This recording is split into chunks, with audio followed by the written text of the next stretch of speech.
السلام علیکم ناظرین، میرے چینل کو سبسکرائب کریں۔ اگر آپ کو ویڈیو اچھی لگے تو اس کو لائک ضرور کریں، شکریہ۔ شادی کی پہلی رات ہم دونوں بہنوں کا کمرہ بدل دیا گیا۔ مجھے ہانیہ کو ثانیہ کے کمرے میں اور ثانیہ کو میرے کمرے میں بٹھا دیا گیا۔ ثانیہ کے پاس راحم چلے گئے اور میرے پاس ارحم آ گئے۔ جب ارحم نے مجھے ثانیہ پکارا تو میں بولی میں ہانیہ ہوں، اور میں نے شور مچا دیا۔ ہم جڑواں بہنیں ہیں، ثانیہ اور ہانیہ۔ ہم شروع ہی سے بہت شرارتی ہیں۔ ہماری شکل، ایک جیسا قد، ایک جیسا رنگ روپ، سب دونوں کا ایک جیسا ہے۔ اکثر ثانیہ کے پیپر میں دینے جاتی، کھانا میں پکاتی اور ثانیہ کہتی میں نے پکایا ہے۔ امی اور ابو ہماری شرارتوں سے بہت تنگ آ جاتے اور غصہ کرتے۔ ہم پھر وہی نئے سرے سے شرارتوں میں مصروف ہو جاتی۔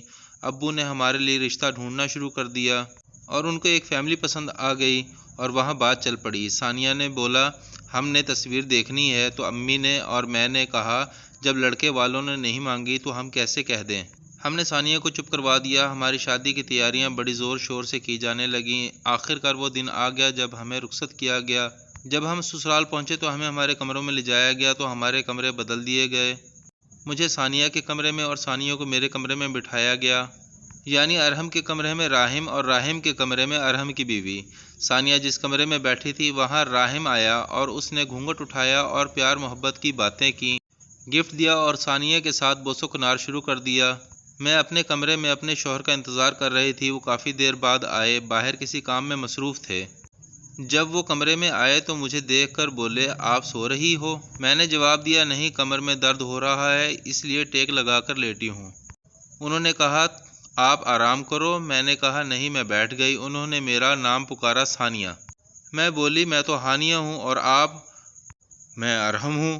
میں چیخ پڑی اور اپنی بہن کو آوازیں دیتی ہوئی باہر کی طرف بھاگی۔ اس وقت رات کے 2 بج رہے تھے۔ سب باہر جمع ہو گئے تو میں نے کہا ہمارے کمرے بدل دیے گئے ہیں۔ ثانیہ اور راحم ایک دوسرے کی طرف دیکھ رہے تھے اور شرمندہ ہو رہے تھے۔ ان کے درمیان تو سب کچھ ہو چکا تھا، انہوں نے ایک دوسرے کا نام بھی نہیں پوچھا۔ ثانیہ رونے لگی۔ اس کی نظر ساتھ میز پر رکھی ہوئی چھری پر پڑی اور اس نے اپنا ہاتھ کاٹ لیا اور زخمی ہو گئی۔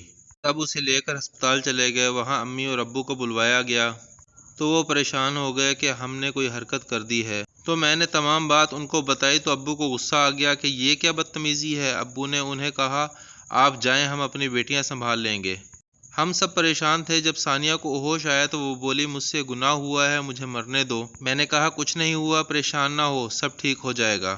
اسے خاموش کروایا۔ ادھر دوسری طرف میرے سسرال میں چھان بین شروع ہو گئی کہ یہ حرکت کس کی ہے۔ میرے سسر بولے یہ جس کی بھی حرکت ہے اسے معاف نہیں کیا جائے گا۔ وہ ہماری ساس پر غصہ ہو رہے تھے۔ یہ کوئی چھوٹی حرکت نہیں ہے جو معاف کر دیا جائے۔ میری ساس نے کہا یہ کام آپ کی بہن کا ہے، مجھے بول رہی تھی۔ میں نے منع کر دیا، پتہ نہیں اس نے کس وقت یہ کام کیا۔ ہماری پھوپھی ساس منع کرنے لگی کہ ہم نے یہ کام نہیں کیا۔ میری ساس نے قرآن اٹھایا اور اس پر ہاتھ رکھ کے قسم اٹھانے کو کہا تو انہوں نے بے خوف و خطر جھوٹی قسم اٹھا لی کہ یہ حرکت ان کی نہیں، انہیں نہیں پتہ کہ یہ حرکت کس نے کی ہے۔ سارا غصہ میری ساس پر آ گیا۔ وہ معصوم الفطر خاموشی سے رونے لگی۔ 8 دن بعد میری پھوپھو ساس اپنے گھر جاتی ہے اور اپنی بیٹی سے کہتی ہے کہ اب تمہاری شادی راحم سے ہوگی۔ اس نے پوچھا کیسے؟ پھوپھو ساس نے ساری کہانی اس کو بتا دی۔ وہ خوش ہو گئی۔ یہاں ہم ثانیہ کو ہسپتال سے لے کر گھر آئے اور وہ بجھی بجھی سی رہنے لگی۔ بار بار اس کی زبان پر ایک ہی بات ہوتی کہ مجھ سے گناہ ہو گیا ہے۔ میرے ابو نے ایک مفتی صاحب سے بات کی، انہوں نے حل نکالا کہ دونوں بیٹیوں کی طلاق کروا دو اور ان کا دوبارہ نکاح کرواؤ، راحم کا ثانیہ سے اور ارحم کا ہانیہ کے ساتھ کا، بس اب یہی حل ہے، ہماری طلاق کروائے گی۔ ابھی ہماری طلاق ہوئی ہی تھی کہ پھوپھو نے اپنی چال چل دی اور اپنی بیٹی کا رشتہ راحم سے کر دیا اور بھائی سے کہہ دیا کہ آ کے تاریخ لے جاؤ، جبکہ راحم کو یہ رشتہ پسند نہیں تھا اور وہ اس شادی کے لیے تیار نہیں تھا۔ وہ صرف اور صرف ثانیہ سے شادی کرنا چاہتا تھا۔ ادھر پھوپھو کے گھر شادی کی تیاریاں شروع ہو گئیں اور مہندی کی رات آئی۔ پھوپھو خوشی میں پھولی نہیں سما رہی تھی اور اپنی بیٹی کو رخصت کرنے کی تیاریاں کر رہی تھی کہ اچانک اس کی بیٹی کے کمرے میں آگ لگ گئی اور وہ آگ سے بری طرح جھلس گئی۔ ہاسپٹل جاتے جاتے اس کی موت ہو گئی۔ جب پھوپھو کو احساس ہوا کہ اس نے قرآن پاک پر ہاتھ رکھ کے جھوٹی قسم اٹھائی ہے اور اللہ نے اسے اس صورت میں سزا دی ہے، اس نے اللہ سے معافی مانگی اور پھر اپنے بھائی کے پاس آئیں اور ان سے معافی مانگی کہ یہ کھیل میں نے ہی کھیلا، میں اپنی بیٹے کی شادی راحم سے کرنا چاہتی تھی، مجھے معاف کر دیں، اللہ نے مجھے جھوٹی قسم اٹھانے کی بہت بڑی سزا دی ہے، میری اکلوتی بیٹی مر گئی، اب کچھ نہیں باقی رہا، میں نے جو فصل بوئی اسے اپنے ہی ہاتھوں سے کاٹا۔ ہماری ساس اور سسر نے اسے معاف کر دیا اور اس کو لے کر ہمارے گھر آئے، امی اور ابو سے معافی مانگی اور دوبارہ رشتہ کرنے کا کہا۔ ابو نے کافی سوچ بچار کے بعد ہماری شادی کے لیے ہاں کر دی، یوں ہماری شادی دوبارہ اسی گھر میں ہو گئی جیسے مفتی صاحب نے بتایا تھا۔ ویسے اب ثانیہ کے شوہر راحم تھے اور میرے شوہر ارحم۔ اللہ کسی دشمن کے ساتھ بھی ایسا مذاق نہ کرے جو ہمارے ساتھ ہوا۔